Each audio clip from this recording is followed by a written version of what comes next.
Estamos intentando mantener el rumbo, un rumbo firme, un rumbo fijo, un rumbo pese a todo lo que suceda alrededor nuestro, direcciones equivocadas,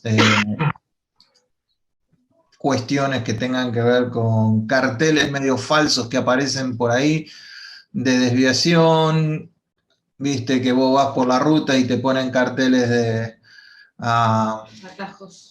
atajos, propaganda, para llamarte la atención te ponen a alguien en bikini, para que vos digas, comprate esta cerveza para que... Entonces uno trata de tomar un rumbo fijo y el mundo tira para otro lado. No es que vos estás mal, todos tus sentidos están absorbiendo la información, que el camino es por otro lado. A veces gente muy cercana, a veces hermanos, te indican que por ahí el camino es por otro lado. Quizás te estás equivocando, quizás el rumbo puede ser un poquito distinto a lo que vos estás creyendo. Y es ahí donde nosotros tenemos que poner la brújula y decir, no, el rumbo tiene que marcar a Cristo, si no, no hay rumbo. El camino tiene que ser en Cristo, si no, no hay camino. Entonces, es ahí donde nosotros, nadie lo va a hacer por nosotros mismos lo tenemos que hacer, de marcar ese rumbo. Si nos dejamos llevar por las señales que nos envía el mundo, créanme que va a estar más difícil.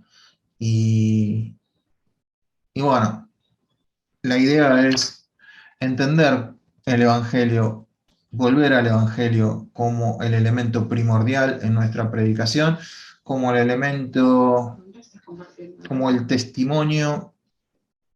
¿Ustedes están viendo la pantalla? ¿Sí? Bien, buenísimo. Sí. Dar testimonio, como dice Pablo, dar testimonio del Evangelio, de la gracia de Dios. O sea, lo que Pablo da testimonio es de la buena noticia de Dios, del regalo de Dios hacia la humanidad, hacia nosotros. ¿Cómo lo obtenemos ese regalo? Es complicadísimo. Tenemos que hacer un montón de cosas. No, mentira, tenemos que creer nada más. Si no, deja de ser regalo. Entonces todo lo provee Él. El Evangelio es de Dios, el Evangelio es objetivo en la persona de Jesús y es completo. No hay nada que agregarle, ya está todo hecho. En Cristo estamos completos. Entonces, cualquier otro Evangelio, cualquier otro rumbo que te quieran mostrar, que no tenga básicamente estos tres elementos, vos podés decir, bueno, yo paso por esto. Gracias, pero paso. Recién tiré, como decían los fumadores, ¿no? Gracias, no tomo, no participo, porque puede venir otro evangelio, o un evangelio diferente. No es que haya uno diferente, pero hay algunos que predican uno diferente, que tiene como centro, en vez de ser de Dios, es del hombre, en vez de ser objetivo, es subjetivo, y en vez de ser completo, es incompleto. ¿Por qué del hombre? Porque el centro es el hombre. Cristo vino a morir por mí, son mis pecados, es mi situación, son mis problemas. Venía Cristo que se te soluciona todo. El centro sos vos, porque vos lo que querés es que se solucione todo en tu vida. El centro es el hombre, y entonces ese evangelio es antropocéntrico, no cristocéntrico. Es subjetivo, porque vení, no importa lo que sientas, no importa, vení y vení. Sin embargo, es objetivo, es en la persona de Jesús. No es que venís a un lugar en donde se te solucionan los problemas, a un lugar en donde te vas a sentir bien, en un lugar donde se te van a terminar todas tus dificultades. Puede, sí, puede que suceda, pero no es el objetivo. El objetivo es que estemos en Cristo. Aún cuando vengan las dificultades, la cuestión es estar en la persona de Jesús. Y aunque andes en valles de sombra de muerte, tranquilo. Su vara y su callado te van a infundir aliento. Entonces no es subjetivo a tu forma de pensar, no es subjetivo a tus emociones, no es objetivo. Es objetivo. Y no es incompleto, que eso es lo que estamos viendo en Gálatas. Pablo predicó el Evangelio y después atrás de Pablo vinieron algunas personas diciendo, miren, lo que predicó Pablo está incompleto, ustedes tienen que cumplir la ley. Tienen que circuncidarse, guardar las fiestas, limpiarse, cuidarse de las comidas, sábado, todo el combo. Entonces, los que predican ese Evangelio y predican un Evangelio que no está completo en Cristo. Entonces, en esos tres casos es un evangelio diferente, un evangelio distinto, por lo tanto, un evangelio que no es evangelio, es otra cosa. Bien, este evangelio fue predicado por Pablo en toda la región de Galacia,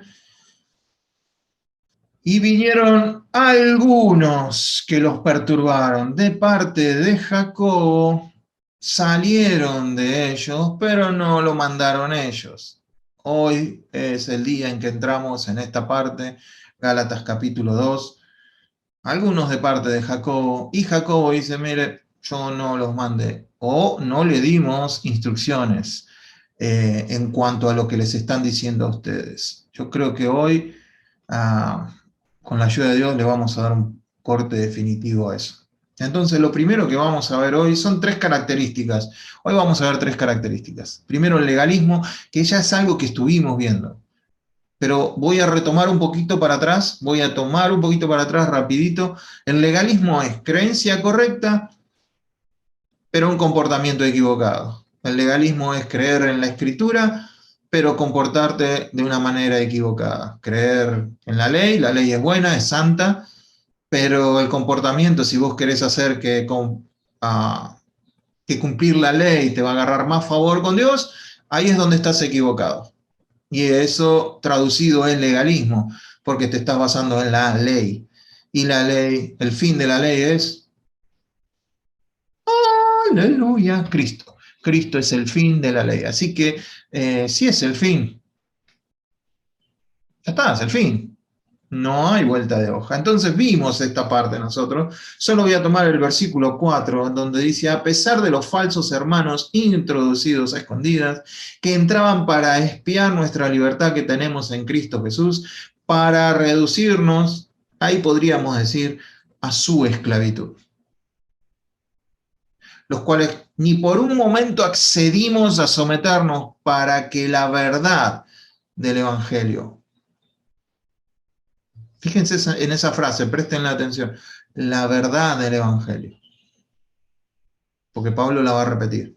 La verdad del Evangelio permaneciese con ustedes. Si Tito hubiera sido circuncidado, hoy seríamos... Obviamente sabemos que Dios hubiera utilizado otros canales, pero si Tito hubiera sido circuncidado, hubiera sido más difícil establecer el Evangelio. Porque entonces eso demostraba que ese gentil convertido necesitaba algo más. Entonces Pablo se puso con uñas y dientes y se opuso a eso para que la verdad del Evangelio permaneciese con vosotros. Ese vosotros está hablando de gentiles, porque le está escribiendo a los Gálatas, y nosotros podemos incluirnos ahí, con los Gálatas. Como buenos gentiles que somos, hasta ahora no tenemos ningún judío acá. Entonces, entendamos eso. Que el legalismo es uno de los ingredientes en donde algunos de nosotros, ¿por qué? ¿Tenemos que ser judíos para ser legalistas? No, desgraciadamente no. La carne quiere hacer algo, quiere reconocimiento, quiere mérito, y todo, por lo que veo acá, algo de carne tienen, ¿sí? A algunos la carne le está pidiendo dormir un ratito más, a otro la carne le está pidiendo algo de comer, a otro la carne le está diciendo, uy, qué aburrido que está esto, no tenés otra cosa para ver. Bueno, esa es la carne. Así que todos estamos un poquito en la carne. Esa carne a veces quiere hacer algo por su propia cuenta. Y Dios dice, no, miren, esto es por gracia, es un regalo que yo les doy, ustedes no tienen que hacer nada de la salvación. Pero la carne, sea gentil, sea judío, es la misma. Entonces podemos definir la carne como trabajar en nuestro propio poder, de acuerdo a nuestras propias reglas, para ganar el favor de Dios. Entonces eso es una incongruencia total, porque el favor de Dios ya lo tenemos en Cristo. Trabajar, intentar hacer algo para ganar el favor de Dios es una locura. Es como que Ricardo esté trabajando para tomarse un mate, ¿no? Si ya lo tiene, está tomándose un mate. Es como que ustedes estén trabajando para conectarse, ¿no? Si ya están conectados. El favor de Dios ya lo tenemos en Cristo. Yo no tengo que hacer nada, cumplir nada para ganarme el favor de Dios. Eso es legalismo. Y bueno, cuando el Evangelio pasó por la Edad Media, y también podemos incluir a Lutero y a Calvino en eso, el Evangelio y la justicia de Dios intentó ser el elemento que iba a callar la culpa. Esa culpa que tenía Lutero de ser pecador. Entonces la justicia de Dios a él lo deslumbró. ¿Por qué? Porque acalló su culpa de pecado. Y entonces todo lo que escribió rondando un poco en eso. Y está bárbaro, está genial. Pero la justicia es un poquito más que eso. Más que acallar la culpa. Es algo legal. Es algo en donde nuestro juez y padre, para los que no lo saben, tu papá es juez. ¿Sí? Y es un juez justo. Y para entrar en la presencia de tu papá necesitas una justicia. Una medida de justicia. Y esa justicia no la podés generar vos por más que vivas 10 vidas. Entonces, como Él sabe que ninguno de nosotros puede lograr esa medida de justicia para entrar en su presencia, Él la proporcionó. Él la dio como gracia, como regalo para nosotros, para que podamos entrar en su presencia sin ningún tipo de culpa, sin ningún tipo de condenación. No por lo que hagamos nosotros, sino porque Él nos lo da a nosotros. Es genial, es un negocio bárbaro. Entonces, ¿cómo puede traducirse ese legalismo hoy en día? Y a veces pensamos que si leo más la Biblia voy a tener más favor con Dios. Si a veces pienso que si oro de rodillas o tirado en el piso, o le pongo maíz al piso y me arrodillo arriba del maíz, o ayuno hasta que me desmaye, voy a tener favor de Dios. Eso es a veces un legalismo más moderno, que no tiene que ver con cumplir la ley, pero son normas que establecemos nosotros para ganarnos favor de Dios. Sigue siendo legalismo, porque el favor de Dios ya está en nosotros. Lo otro es muy bueno que lo hagas, que leas la Biblia, que ayunes, que te congregues, que cantes alabanzas, pero no para ganar el favor de Dios, no para que tengas un mérito, no para que Dios diga, che, a este hay que darle algo, porque cómo se está aportando. Entonces ahí vos estarías diciendo, está incompleto lo que Dios me dio. Y estarías tratando de vivir un evangelio diferente. Entonces no miremos para afuera, tomando en cuenta que todos tenemos carne y que la carne tiene esa tendencia. Muchos de nosotros somos legalistas en recuperación, fariseos en recuperación, que a veces fuimos adictos a todo eso. Y a veces nos tira un poquito ir por ese lado. La carne tira por ese lado. Entonces, Pablo va en contra de esta mentalidad legalista que aún se mantiene después de la conversión.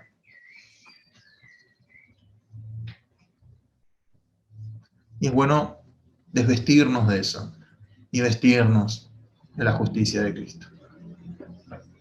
Deshacernos de eso.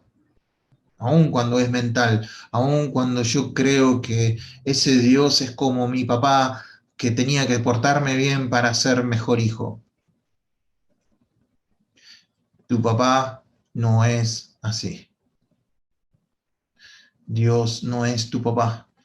Tu papá en los cielos es algo completamente distinto, 3 veces distinto, por ponerlo de una manera.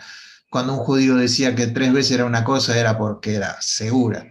Entonces Dios es santo, santo, santo. Distinto, distinto, distinto.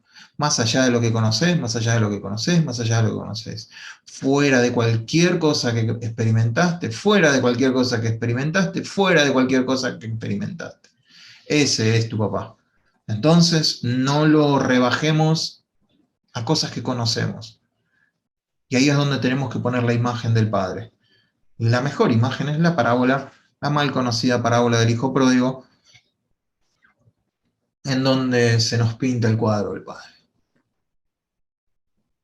Padre amoroso, un Padre expectante, un Padre que tiene amor, que todo lo espera, que todo lo soporta, que está ahí esperando que ese hijo perdido vuelva y que el que está en la casa por fin se dé cuenta que él está ahí, que no necesita ningún mérito para tener todo lo que tiene. Entonces, ahí tenemos un poco lo que es el legalismo. Esto sería revisión, ¿no? El legalista, si es que tenés alguna de estas actitudes dentro, probablemente sería bueno que lo revisaras. El fariseo o el separado, el que señala, eso significa el que señala, el que muestra. El fariseo nació como algo lógico. Ellos pensaban que Dios se había apartado de ellos porque ellos no cumplían los estándares de Dios. Entonces se pusieron cada vez más celosos en cumplir. Y entonces a la Biblia le empezaron a agregar más cosas, cómo atarse los zapatos, cómo lavarse las manos, primero a la izquierda, después a la derecha, primero atarse el pie izquierdo, después atarse el derecho, cómo hago con los animales, desato este, no desato el otro. Entonces le fueron agregando más cosas para estar bien con Dios. La creencia era correcta. Querían estar bien con Dios. Está bárbaro. Pero en Cristo nosotros ya estamos bien con Dios. Entonces el comportamiento era equivocado. El comportamiento, el fariseo siempre es atraído a la actividad religiosa. No hacia Dios, no hacia lo espiritual, a las actividades religiosas. Se jacta de mérito religioso, nacional, ancestral, tradicional. Solo se asocia con los que considera religiosa y moralmente de la misma corriente. Vas a ver que arman grupos. Son sectarios. Dice, este sí es intachable, me voy a juntar con este porque este no tiene ningún tipo de mancha. Y bueno, sabemos que por dentro todos somos un poquito dálmatas. Hace juicios religiosos, rápidos y generalmente no profundos, basados en hipótesis teológicas preconcebidas. Si se viene diciendo esto siempre, así siempre se hizo, lo que estás haciendo está mal. No miran a la persona en particular y toman el contexto de lo que pude estar haciendo, sino la persona queda excluida. Lo importante acá es la ley, su teología. Se enfoca en tradiciones religiosas más que en la circunstancia de la gente. No es flexible a ceder tradiciones y no es flexible a suplir las necesidades de la gente. Es un poco ególatra, egocéntrico el fariseo. Se enfoca en la tradición más que en la sanidad de la gente. Se enfoca en la tradición religiosa, inclusive más que en la palabra de Dios. Es una total locura, pero probablemente pase. Muchas veces dejando la palabra por la tradición. Están los versículos bíblicos, los invito a que, si quieren esto se lo paso, lo pueden revisar todo. Enfatiza la apariencia externa más que la actitud del corazón. Hay que estar bien y hay que aparentar estar bien, no importa el corazón. Vení a la iglesia y congregate, da tus diezmos y está todo bien. A veces no está todo bien. A veces sos pastor y está todo mal. A veces sos líder y está todo mal dentro de tu corazón. No es las apariencias, no es porque puedas predicar, no es porque Eduardo pueda dar una clase que está bien en su corazón. No, vos podés ver que parece que está todo bien, pero mi corazón puede estar lejos de Dios. Por los frutos me vas a sacar la ficha enseguida. Pero es importante que cuidemos el corazón, sobre todas las cosas. El fariseo siempre prueba, pero con actitud negativa, la obra de Dios. Oh, mirá cuánta gente tiene. No, pero seguro que algo raro está haciendo. Mirá esta sanidad. Qué casualidad. A Jesús le decían, por el dedo de Satanás echa fuera a los demonios. Siempre de forma negativa ve la obra de Dios y el mover de Dios. Planea tramas astutas con el objetivo de atrapar a los ministros de Dios. El fariseo es así. Si ve a alguien que espiritualmente está funcionando, va a intentar atraparlo en su red, porque de esa manera él se ve menos embarrado. Entonces, si vos intentás trabajar con Dios, intentás poner las cosas derechas con Dios, intentás mantener un rumbo fijo con Dios, no te sorprenda que haya muchos que te pongan una red adelante para llevarte a donde ellos están. Porque ellos creen que es lo mejor, son lo mejor, y que la tradición que ellos hacen es lo mejor, y no cumple con las verdades que conoce. Es típico cuando andamos con un síndrome de fariseísmo, conocer la verdad pero no vivirla. ¿Todo esto es para condenar? No. Todo esto es para renovar la cabeza. Decir, che, yo conozco que esto hay que hacerlo así. ¿Y por qué no lo hago? Dios, ayúdame. Esa es la actitud, no es condenatoria. Pues si no, estamos volviendo nosotros otra vez fariseos, señalando al que está mal. Todo esto que estamos viendo acá es para que nos miremos a nosotros mismos si hay algún índice de esto que pueda salir para sacarlo, nada más. El fariseo se interesa en la alabanza y en el elogio de la gente. ¿Sí? Gracias a Dios que no soy como este otro que está acá. Yo diezmo. Jesús dice, pobrecito.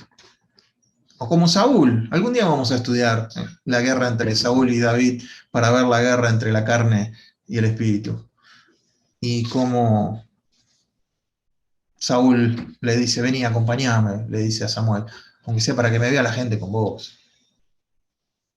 Le interesaba 3 rabanitos en la presencia de Dios o lo que estuviera Dios. Vení conmigo, que me vean con vos.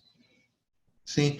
Entonces, ¿todo esto para qué? ¿Para señalar a alguien? No. Acuérdense, cuando señalamos a alguien, 3 dedos nos apuntan a nosotros. Entonces, ya cuando tu mente empieza a pensar en alguien, ya te estás convirtiendo en medio fariseo. Entonces, no lo hagas. Utiliza esto como un espejo, utiliza esto como una autorreflexión, utiliza esto para mirarte a vos mismo y que no salga ninguna raíz de esto. Mantener tu terrenito libre de estas cosas que pueden ser espinosas, de esta plaga, de esto que puede crecer en uno. Es para vernos a nosotros mismos, no para señalar a nadie. Si no, estamos borrando con el codo lo que escribimos con la mano. La segunda actitud, la primera vimos legalismo, la segunda es hipocresía. Había una canción cuando yo era chico, hipocresía, morir de sed teniendo tanta agua, ¿no? Dios santo, qué viejo que estás. Sí, la escuchaba mi vieja, mis tías. Los pasteles verdes. Los pasteles verdes. Qué color feo para un pastel, pero bueno.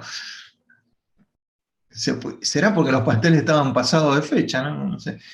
Entonces, ¿la hipocresía qué es? Creencia incorrecta, pero un comportamiento correcto sobre una base incorrecta. Y déjenmelo explicar a esto porque por ahí no cierra del todo, pero versículos del 11 al 14 del capítulo 2 de Gálatas dice así. Pero cuando Pedro vino a Antioquía, no estaban en Jerusalén, tenemos que trasladarnos a Antioquía. La iglesia de Antioquía era básicamente gentil, con algunos judíos ahí metidos, como en el caso de Pablo. Pedro viajó a Antioquía, no se sabe la razón, pero viajó a Antioquía, se empezó a congregar ahí con Pablo en la iglesia de Antioquía. ¿Se acuerdan? La iglesia que envió a Pablo, ¿se acuerdan? La iglesia en la que volvió Pablo después del primer viaje misionero. Bueno, ahí estaba Pedro. Y Pablo dice, le resistí cara a cara, porque era de condenar. ¡Wow! Acá vemos a Messi y Maradona del Evangelio enfrentados. Y vemos a los dos capos máximos del Evangelio. Quiero pensar que ustedes piensan lo mismo que yo. Enfrentados. Hay varias preguntas que me salieron. ¿Por qué Pablo incluyó esto en la carta? Porque esto es una carta a los Gálatas, podía totalmente haber excluido este relato. O podría haber dicho a alguien, una vez lo tuve que encarar a alguien. No, lo manda al frente con pito y flauta, como decía mi abuelo. Y se lo resistí porque era para condenar. Pues, acá viene la razón, pues antes que viniesen algunos de parte de quién? Jacobo, el medio hermano de Jesús. Pedro comía con los gentiles. Pero después que vinieron, los que venían de parte de Jacobo, se retraía Pedro y se apartaba, porque tenía miedo de la circuncisión. Fíjense, acá viene la parte de la hipocresía, versículo 13. Y en su simulación. ¿Qué es simular? Aparentar algo que no es. En su simulación participaban también los otros judíos, de tal manera que aún nuestro gran amigo Bernabé, que hasta ahora era un capo, no le había pifiado en una, de manera que aún Bernabé también fue arrastrado por la hipocresía de ellos. Bien. 14. Pero cuando vi que no andaban rectamente, y acá viene lo que dije y se acuerdan, no andaban rectamente conforme a la verdad del Evangelio.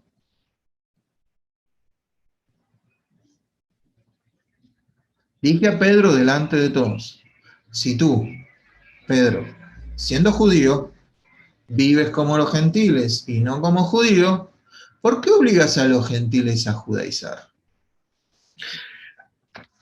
Vamos a ponerle un poco de contexto a esto, ¿no? Los que... ¿Puedo defender un poco a Pedro hoy? Porque acá el Pedro es el villano, ¿no? El malo de la película es Pedro. ¿Lo puedo defender un poquito? ¿No se enojan? Lo voy a defender un poquito nada más, no mucho.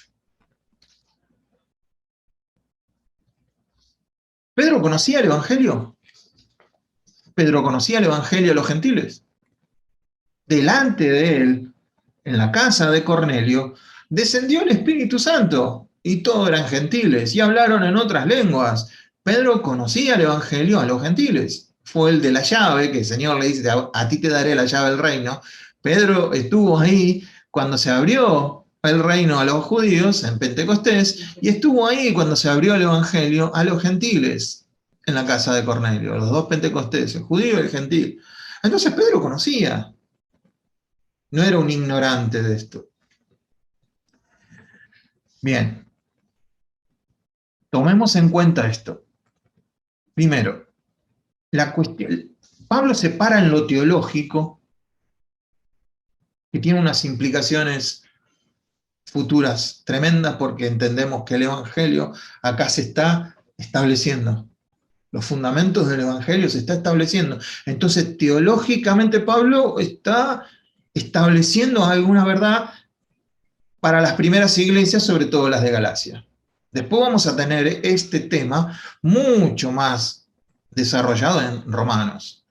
Pero este es como el bosquejo de Romanos, con todas las entrañas ahí y el calor fluyendo.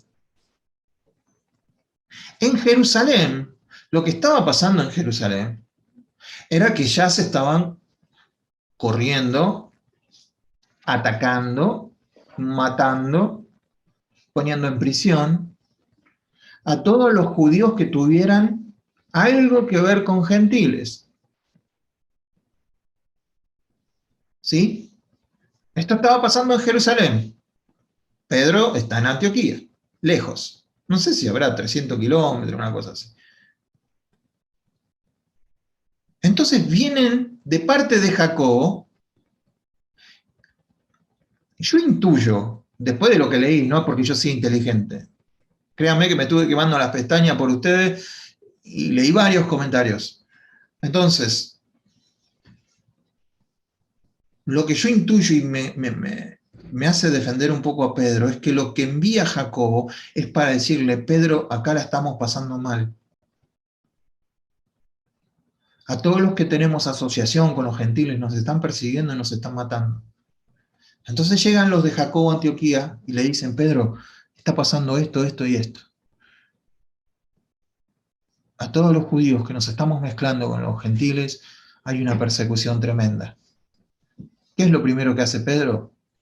Se estaba comiendo un churrasco con todo el juguito, con toda la sangre, y se dejó el churrasco ahí y se fue a sentar con los judíos, porque inclusive toda la comida gentil era impura para Pedro. No solo las personas, las comidas, todo. Acuérdense de la sábana, del PowerPoint que Dios le muestra, dice, come, no, a Dios le dice que no quiere comer 3 veces. Entonces, fíjense hasta dónde la ley de la comida dietética del judío influía muchísimo. Entonces, yo intuyo que Pedro no toma en conciencia lo teológico, toma en conciencia lo social. Dice, si a mí me ven con los judíos, van a empezar a perseguir a toda la iglesia de Jerusalén. Los van a matar. Entonces, aunque Pablo lo ve como hipocresía, yo ahora lo vi un poquito, siempre lo condené acá a Pedro yo le tiré con todo. Y ahora lo miré de otra manera, viendo el contexto histórico de Jerusalén, de los judíos, de lo que estaban viviendo. Pero también entiendo a Pablo que tenía que establecer la verdad. Y el chivo expiatorio acá fue Don Pedro. Don Pedro le tuvo que... Entonces, la tragedia del pecado para Pablo no se mide en infracciones de la ley. Para Pablo no es una tragedia una infracción de la ley. La tragedia para Pablo es renunciar a Cristo o no tener a Cristo. Esa es la gran tragedia. Ese es el pecado singular. Después de ahí nacen los otros pecaditos que todos tenemos. Pero el pecado es no tener a Cristo. Ese es el pecado. Entonces, en esta simulación, en esta hipocresía, Dios, por medio de Pablo, utiliza a Pedro para ponerlo. Para Pedro creo que moralmente estaba equivocado, pero teológicamente sabía qué era el Evangelio. Lo había vivido, lo había defendido también cuando él volvió. ¿Cómo que comiste con judíos? ¿Cómo que estuviste en una casa con... ¿Y qué querés? Dios me mandó ahí y de repente cayó el Espíritu Santo y empezaron a hablar en lenguas. No se quedaron muy contentos los judíos. Dicen, wow, así que ahora el Espíritu Santo también en los gentiles. ¿Qué vamos a hacer? Eso es Hechos 10. Hasta ahí había quedado. Ahora, entonces, fíjense, ¿qué era de condenar el punto A con el punto A? ¿Qué era de condenar que Pedro en esa situación no andaba rectamente conforme a la verdad del Evangelio? Que no importaba que se sentara con los judíos y con los gentiles y que no hiciera acepción de persona, que lo dietario ya había pasado, que él no tenía que separarse, que no tenía que andar hipócritamente. Mi pregunta, sobre todo en esta parte, ¿no? Es, Eduardo, si vos te comparás mucho con Pedro, si estuviera Pablo hoy, ¿qué te diría, Eduardo, que andás haciendo hipócritamente?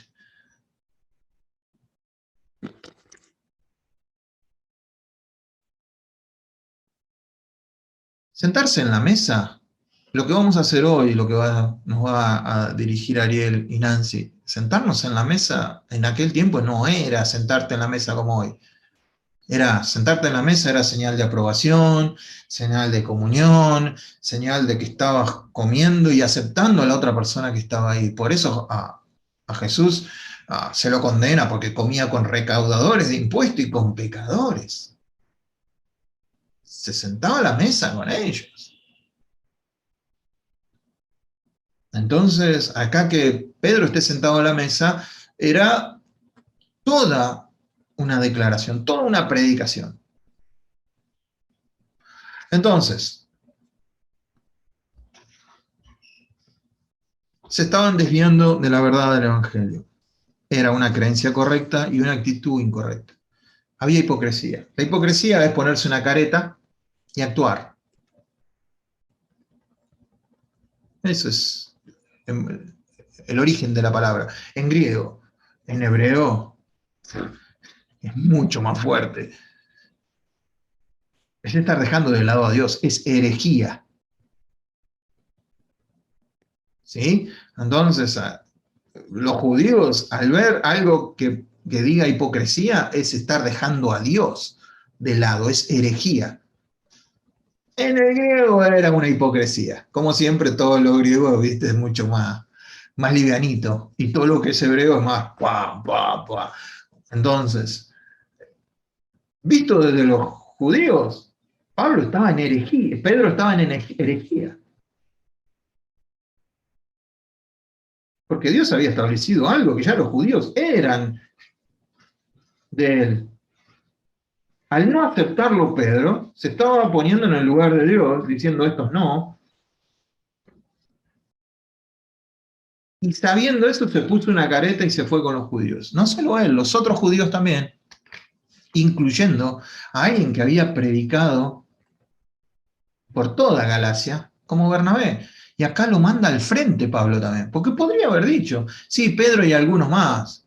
Y Bernabé hubiera dicho, che, Pedro, cuidame un poco, no sea tan vigilante, me mandaste al frente. Entonces, sí, no lo tomé. Pensemos un poquito, ¿qué estamos haciendo nosotros para ganarnos el favor de Dios? Es una buena meditación para fin de año. Vieron que la gente hace resoluciones, que ya en febrero se terminan esas. Voy a empezar el gimnasio, voy a empezar la dieta y voy a empezar a leer la Biblia. Y en febrero es el mes de la depresión porque no fuiste más al gimnasio, empezaste a comerte todo, te comes la vida en febrero y la Biblia ya te quedó atrasado. Decís, y sigo en Génesis todavía, ya tendría que estar en Levítico. Entonces, paremos un poco, no es necesario todo esto. ¿Qué tipo de vida indulgente, autoindulgente estamos llevando? ¿Qué tipo de cosas estamos haciendo por hipocresía? ¿Qué tipo de cosas estamos haciendo para ganar el favor de Dios? No es necesario ninguna de las dos cosas. Ayer Ricardo estuvieron en casa y le preguntaba a Gonzalo, que anda por ahí abajo, y entre los dos estaban conversando cómo les gustaría hacer una iglesia. Y llegaron a la conclusión sin careta. Y me acordé de eso ahora que estaba viendo hipocresía. Sin caretas. Sin careta. Deja el caretaje de lado. Hablas de una manera en tu casa, pero en la iglesia hablas de otra. ¿Qué sentido tiene? Te comportás de una forma en tu casa y en la iglesia de otra. Cuando aparecen los judíos modernos, no, ahora sí, digo, Señor, ¿cómo está? Dios le bendiga, hermano, pastor, ¿qué tal? Pero en casa, viste, vieja, prepárate una mate, que voy. En la iglesia no hablas así. Te pones una careta. Te estás clavando un clavo en tu casa y te golpeas el dedo y decís, sí, pero en la iglesia estás poniendo un cuadrito, te golpeaste el dedo y decís, recorcholi, zambomba, gloria a Dios por este.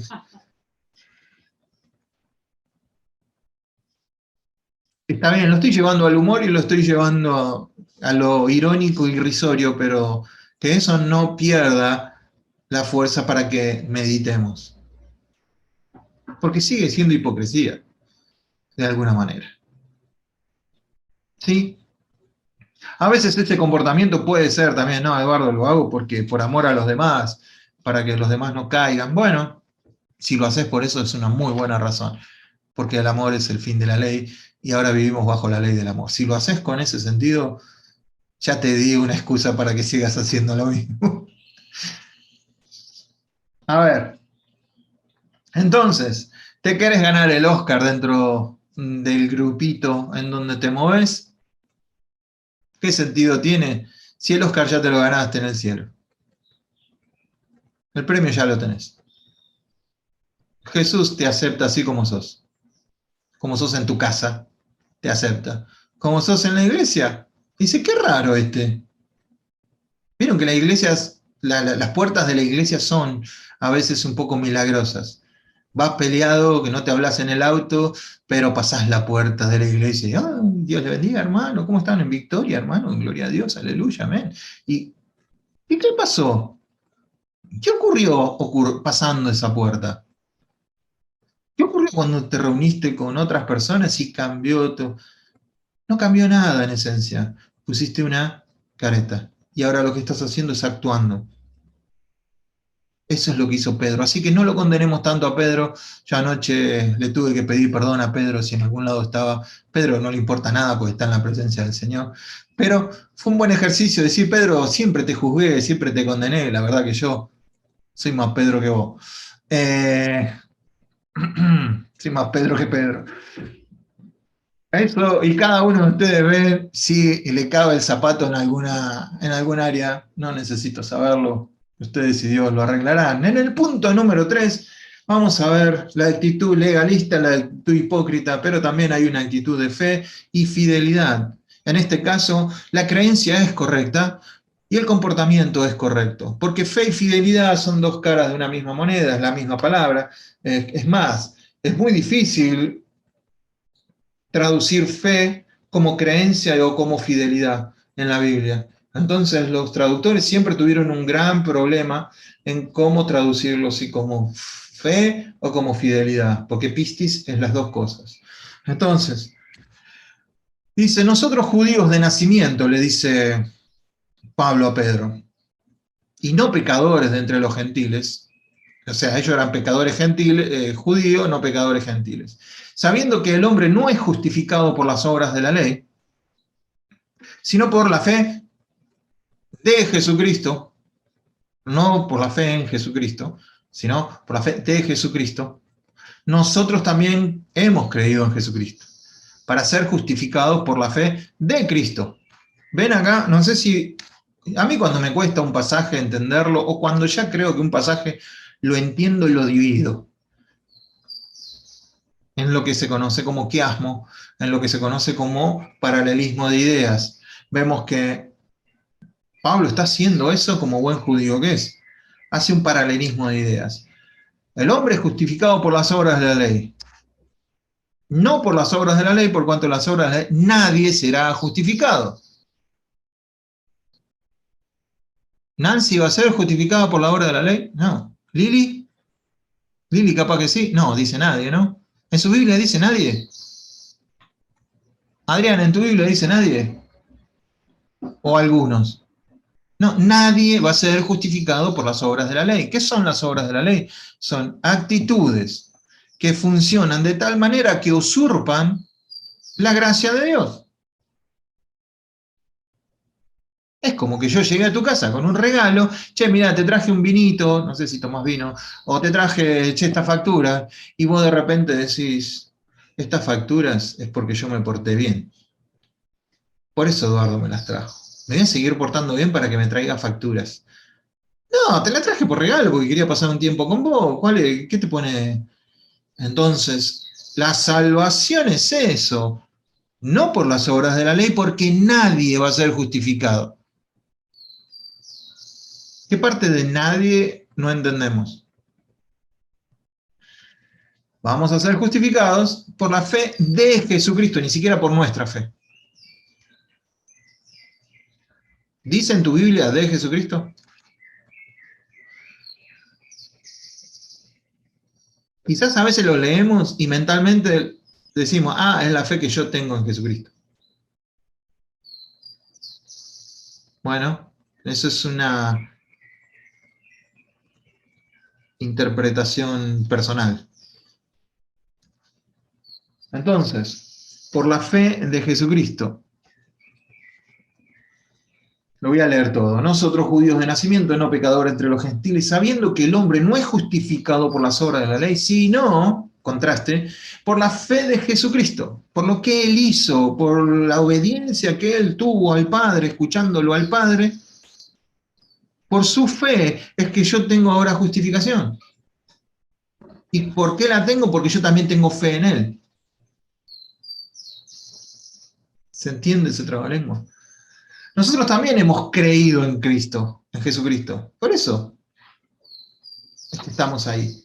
Para ser justificados, porque nosotros creemos, no. Porque Jesús creyó primero y porque nosotros estamos en él. No por las obras de la ley, por cuanto las obras de la ley nadie será justificado. Y si buscando ser justificados en Cristo, también nosotros somos hallados pecadores, es por eso que Cristo ministro de pecado, qué palabra fuerte. Y Pablo responde, no, muchacho, en ninguna manera. Pablo siempre hace estas preguntas como que tuviera un oyente imaginario y tira la pregunta. ¿Alguien se estará preguntando esto? Y él dice, en ninguna manera. Porque si las cosas que destruí, en este caso la ley, la vida pasada, las mismas vuelvo a edificar, transgresor me hago. ¿Alguno de ustedes quiere ser transgresor? Creo que nadie. Entonces, finalizamos con esto. Dice, porque yo por la ley soy muerto a la ley. Los que estuvimos el miércoles estudiando Romano deben saber cuáles son las 3 características de la ley. Si les pregunto ahora, yo sé que me van a responder, pero por las dudas no les pregunto para no sentirme mal, sino que yo se las voy a decir. La ley era para cerrar la boca, Romanos 3, 19 y 20, para cerrarle la boca a todo el mundo, para que todos quedemos bajo juicio, y para que todos nos demos cuenta de que somos pecadores. La ley era un instrumento de Dios para que diga, miren muchachos, ustedes no pueden con esto. Se las doy para eso, para que se den cuenta que no pueden, porque yo les voy a dar algo mejor. Entonces, si Dios te da algo mejor, que es Cristo Jesús, que es el fin de esta ley, ¿por qué querer volver a cumplir las obras de la ley para estar bien con Dios? Cuando Dios dijo, no, yo te di algo mejor. Entonces ahí te haces transgresor. Lo que ya derribaste en Cristo Jesús, si volvés a cumplir las obras de la ley, estás edificando algo que está destruido para bien. Entonces, yo por la ley soy muerto para la ley. Ya está, ya estoy muerto para la ley. A fin de vivir, perdón, tengo que ir para adelante, tengo que ir para atrás. A fin de vivir para Dios. Fíjense el contraste entre muerte en la ley y vida en Dios. Alguien se puede preguntar, bueno, ¿y cómo hago para vivir para Dios? Buena pregunta. Fíjense ahora toda la vida que habla. Con Cristo estoy juntamente crucificado y ya no vivo yo.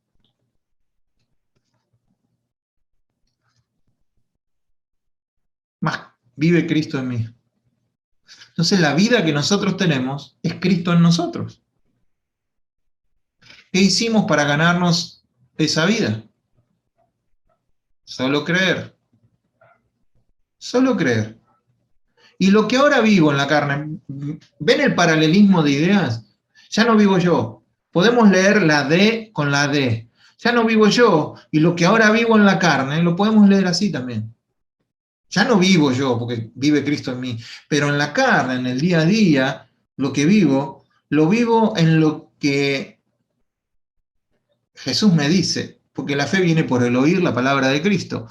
Entonces yo lo vivo por lo que Él me va diciendo, lo que el Hijo de Dios me dice. Me amó y se entregó por mí. No desecho la gracia de Dios. La gracia se puede desechar.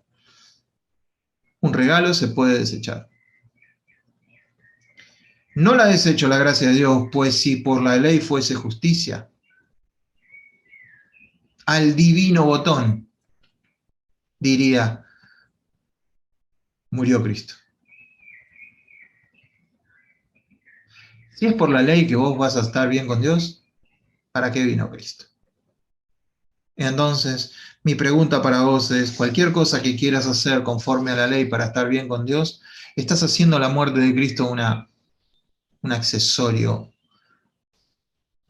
de la humanidad, un evento pintoresco, no esencial, no vital. Es vital y es esencial, porque tengo vida porque Cristo está en mí. Él es la vida. No es que tengo vida porque soy bonito y hago las cosas bien. La única vida espiritual puede provenir de Cristo. En Él estaba la vida. Entonces, eso es tremendo en el contexto que estamos viendo de hipocresía y legalismo. Acá es vida. Y la vida te libra del legalismo y te libra de la hipocresía. ¿A quién tenés que agradar para ponerte una careta? ¿Al hombre? ¿Tenés miedo al hombre? ¿Qué te puede hacer el hombre? Eduardo, ¿qué te puede hacer el hombre? ¿A qué le tenés miedo, Eduardo? Que te pones una careta. O sea, lo digo así porque a veces piensan que estoy señalando y ya me convierto en fariseo si predico así. Pero cuando me lo digo a mí mismo, sí, ahí aparecen algunas cositas, sí, algunos flashes, ¿no? Tin, tin, caritas, aparecen personitas. Y entonces digo, ahí tengo que arreglar algo. Pues yo no quiero tenerle miedo al hombre. ¿Qué me puede hacer el hombre? Yo lo que tengo que tener temor es a Dios y vivir confiado de que Dios me ama. Y si tengo que arreglar algo, Él me lo va a decir. Lo que vivo en la carne, lo vivo en la aceptación de la declaración de Cristo en mí. Él me va a decir que está mal. Él le va a decir a Adrián que está mal, él le va a decir a Nancy que está mal, él le va a decir a Ariel, a Marina, a Gonzalo, a Jorge, a Nancy, a Emiliano. Él nos va a decir que está mal. Y ahí, entonces, viene la fidelidad. Eso es fe, pero la fidelidad es escuchar eso y ponerlo en práctica. Si no, no escuché. Acuérdense, para un hebreo no existe el escuchar y no hacer. Eso no es escuchar. Escuchar es cuando escuchaste y lo hiciste. Las dos acciones es escuchar. Ah, escuché a Dios que me dijo esto, ¿lo hiciste? No, entonces no lo escuchaste. Fue otra cosa. Escuchar es obedecer. Sin la obediencia no hay... La obediencia a Dios, ¿no? A lo que Dios te está mostrando. No hay fe. Es inválida, está muerta esa fe.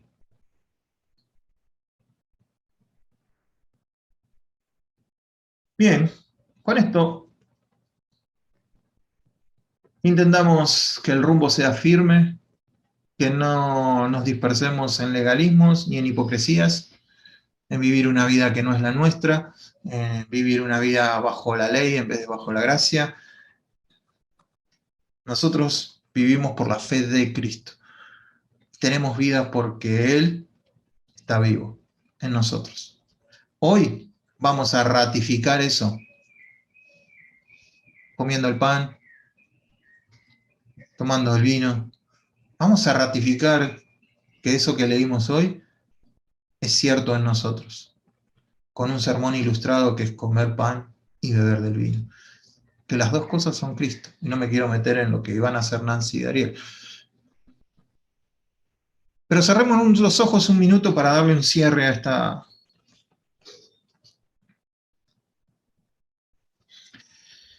Bueno, papá, no tenía planeado leer el Salmo 19 al principio, pero la palabra es pura, nos amonesta.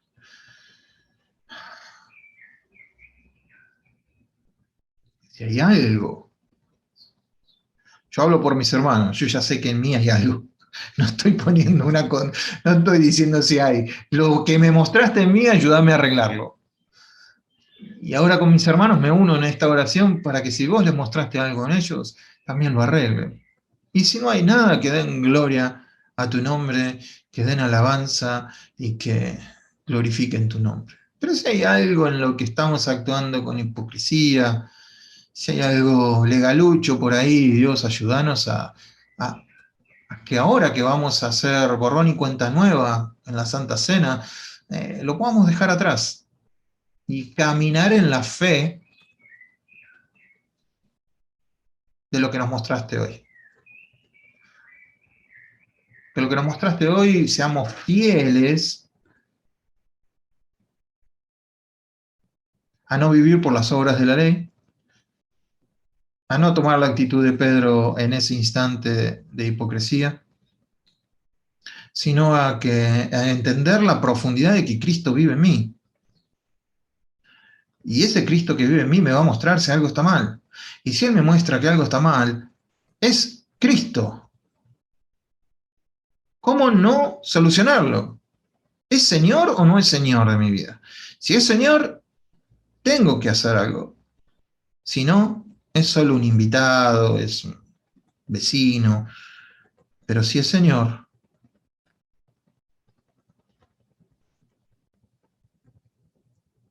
sabemos que Él quiere lo mejor para nosotros. Sabemos que Él es bueno. Que no hay nada que Él nos muestre para avergonzarnos, para señalarnos, sino porque quiere que seamos absoluta y completamente libres de la ley, del temor del hombre, y podamos levantar la mirada, la frente en alto, sabiendo que estamos bien con Dios. Gracias te damos por este tiempo, papá, en el nombre de Jesús. Amén y amén.